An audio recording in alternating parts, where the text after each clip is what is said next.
How you gonna tell me if you taking the GOATs, right? How you gonna sit there and tell me Steph is not in that conversation? I said that before. You get what I'm saying? You can't sit there and tell me. I said that, and people clown me. In Steph's eyes, right? Think about what Steph said. Probably, I don't know. It probably sits from. It's Mike, it's Cole, and then it's me. Ask Curry. Curry. Off the dribble, layup off the glass.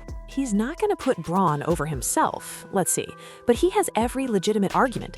Steph Curry just shook the whole basketball world with one bold statement. When asked where he ranks among the greatest players of all time, he didn't hesitate. Mike first, Kobe second, and me at number 3, he said confidently. That line alone set the internet on fire. Critics called him delusional. Fans laughed it off like he'd lost his mind. But what if Steph actually has a case that people just refuse to see? When you really look at what this man has done and how he did it, his legacy starts to look untouchable. By the end of this story, you might see Steph in a whole new light. 7 to shoot, Curry deep one, bullseye. Almost lost it out of bounds. Curry cutting, oh my goodness. See Murray at midcourt trying to keep from getting a catch. This stuff is hard. And you got to stay together if you got the guts. And you don't find the first door and run out of it if you have an opportunity. I didn't come down here 19 years ago for a quick trip to South Beach and get a suntan. I can guarantee you that. And I don't think they did either. And so I think all of those guys, that have come here have gotten exactly what they wanted. Memphis just to survive. That's how rough it was. In 14 long years, Golden State scraped together just 5 playoff wins. 5. That was the second lowest total in the league. Only the Grizzlies had fewer, and they had 0. That's how hopeless the Warriors looked. Back in 2009, if you told someone this same team would dominate the next decade, they'd think you were crazy and probably laugh you out of the room. But what came next flipped basketball history upside down. Steph's rise to greatness didn't follow the typical superstar path. It was built differently. He didn't join a powerhouse or team up with elite players chasing easy rings. Nah, Steph created something from nothing. The worst franchise in the NBA turned into the most feared dynasty of a generation, and it all started with a man who built it from the ground up. Curry Hannah crossing over, driving in, clinging on his hip, circles to the corner, space, fires a 3, and hit another one. He set 3 in a row. Did you see what happened, though, on that play? Beautiful. That right there sets his story apart from anyone. Y'all gonna sit on First Take. You and Dominique Foxworth are going to sit on First Take and say that Steph Curry will not be in the conversation for a championship in the next 4 years. Let me be very, very clear. The Warriors look absolutely, positively atrocious. It's an embarrassment. Next season, he dragged that broken roster to 39 wins. Still not enough for the playoffs, but it showed the fight was far from over. While the media called for a total rebuild, Steph refused to give up. He stood tall, loyal to the team that believed in him, ready to bring the fire back to Golden State. This is exactly where Steph Curry showed he's built different. Unlike almost every other superstar today, he didn't cry for a trade, run a podcast complaining about his situation, or have his agent leak frustration stories to reporters. When the front office made questionable calls, he didn't shade them in interviews or throw anyone under the bus. He just kept showing up, working harder, and believing when nobody else did. That's real loyalty, and it's rare. Now, when you stack that up against his peers, Steph's loyalty... To be honest with you, I don't see the Golden State Warriors bringing home another championship. Do you think the Golden State Warriors dynasty is over? Well, unfortunately for my friends in the Bay Area, the answer to that is obviously and unequivocally yes. Like the question is, how many titles in the next 4 years? So Players bailing out the moment things get hard, calling it strategic. Chasing rings with stacked teams gets celebrated like it's the smartest move ever. But Steph, he looked at all that chaos and said, nah, I'm staying right here. And what happened next? In 2022, he shocked the entire basketball world. That championship run wasn't just another ring. It was a statement. The same analysts who called the Warriors finished were forced to eat their words. Hannah, I'm told that James Harden wants a trade to the Philadelphia 76ers. Apparently, Durant requested a trade from the Nets, today. This stuff is hard, and you gotta stay together if you got the guts, and you don't find the first door and run out of it. 3 years earlier, everyone said the dynasty was dead, that Steph was wasting the last... Right? Like, he's not gonna put Braun over himself. See? But he has every legitimate argument. Title and finally grabbed that Finals MVP trophy everyone said he couldn't win. What a moment. That 2022 championship meant more than numbers or stats. It was about legacy. It proved once and for all that Steph never needed Kevin Durant to reach the top. That ring screamed that the dynasty wasn't luck or timing. It was heart, loyalty, and pure dominance. When everything crumbles and the world doubts you and you still find a way to win, that's what separates true legends from players who just had talent. You and Dominique Foxworth are going to sit on First Take and say that Steph Curry will not be in the conversation for a championship in the next 4 years. Curry against Hornford gets past him inside off the glass again. Fakes, fires three-pointer, bang. Steph Curry from downtown, a 15-point lead. But to be honest with you, I don't see the Golden State Warriors bringing home another championship. And when people talk about longevity, it's wild how Steph rarely gets mentioned. Everyone always praises LeBron James and Kevin Durant for aging like fine wine. But Steph, he's right there with them, still torching defenses at the highest level. This season, he's putting up 28.5 points per game, shooting 47% from the field and nearly 40% from deep. That's unreal consistency. He's dropped 40-plus points in multiple games this season, including a 49-point masterpiece that had everyone remembering just how unstoppable he still is. The man's closing in on 38, yet defenses still panic the second he crosses half court. Steph's got 44 games with 40 or more points after turning 30, tying Michael Jordan himself for the most in NBA history. That stat alone should silence every critic questioning his longevity. Think about it. The same Michael Jordan everyone calls untouchable in the all-time rankings has the same number as Steph in one of the toughest categories for aging guards.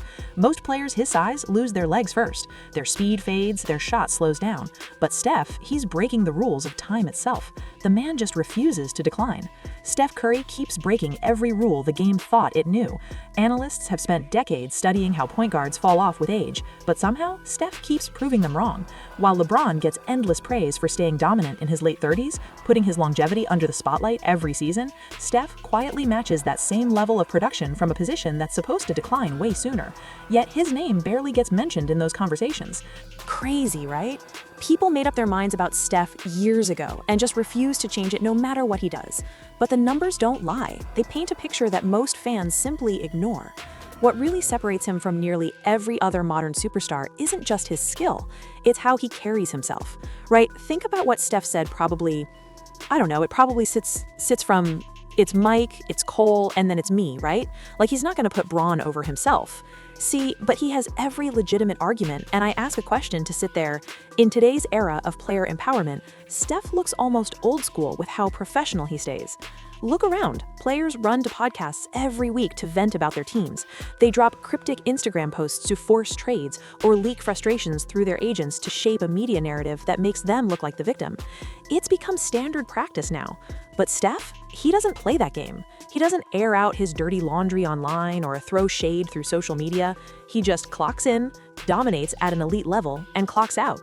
No drama, no excuses, just results. Even when the Warriors hit ugly stretches, Steph never once blamed his teammates. Not in interviews, not in pressers, never. Sure, he's human. He's had moments of frustration with front office decisions, but those emotions stayed behind closed doors. Meanwhile, reporters tried to stir up chaos around him constantly, but Steph refused to bite every single time. That type of discipline and composure is rare in today's NBA, and that's exactly why his leadership hits different. True franchise players like him barely exist anymore, and most casual fans don't realize how valuable that is. When you compare Steph to legends from older eras, guys like Kobe Bryant, Magic Johnson, or Tim Duncan, it's clear he belongs in that elite group. But the real eye-opener comes when you line him up against his own generation. Because let's be real, his peers all followed the same script. They jumped ship to form super teams, chasing easier championships, leaving behind the franchises that drafted them. That became the norm, and nobody even questions it anymore. But Steph took the harder road. He stayed, he built, he fought through losing seasons and came out on top without ever abandoning his squad. That changes how his accomplishments should be judged compared to everyone else's. Look at Carmelo Anthony. He tried to build something real in New York, but the dysfunction around him tore it apart. Or take Shaquille O'Neal. He made it to the finals young in Orlando, lost, and dipped for LA when a better shot at glory came calling. Even the most dominant forces in basketball history couldn't pull off what Steph did. Because what he built in Golden State wasn't just about winning, it was about creating a dynasty from scratch and holding it together through chaos, injuries, and rebuilds. That takes more than talent.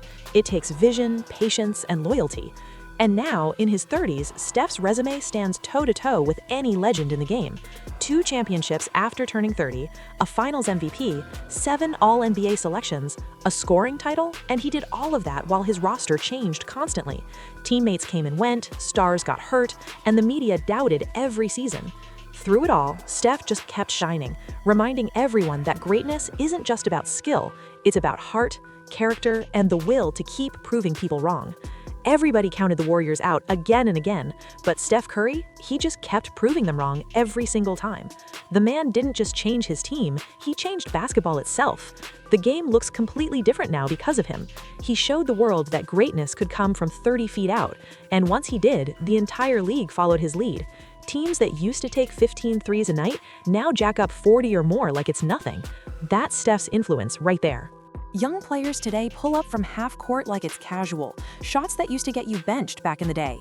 Coaches now build entire offensive systems around spacing and three-point firepower. Even general managers draft and sign players based on shooting ability more than ever before, all because of what Golden State built under Steph's vision. The ripple effect is crazy. From high school gyms to the NBA Finals, the game has been reborn through his style. Very few athletes in any sport can say they reshaped the entire way the game is played, but Steph Curry sits comfortably in that elite, untouchable group. And that famous quote, when Steph ranked himself behind Michael Jordan and Kobe Bryant at number 3, it doesn't sound so wild once you really think about what he's done. He didn't join a dynasty, he created one from the ground up. That takes more than just skill. It takes patience, loyalty, and a belief that doesn't break when the winds stop coming. While others chase shortcuts and easy rings, Steph stayed loyal through every tough season. That kind of faith, that kind of grind can't be measured in stats. It's character. He didn't just dominate, he transformed the sport while staying elite into his late 30s. Historians will look back and realize they were witnessing one of the most revolutionary careers in basketball history. So really, the question isn't if Steph belongs with the all-time greats, it's why some people still refuse to admit it when the proof is staring them right in the face. The man's legacy speaks louder than any debate ever could. If you love this breakdown, make sure to like, subscribe, share, and drop a comment about where you think Steph ranks among the legends. Thanks for watching and see you on the next one.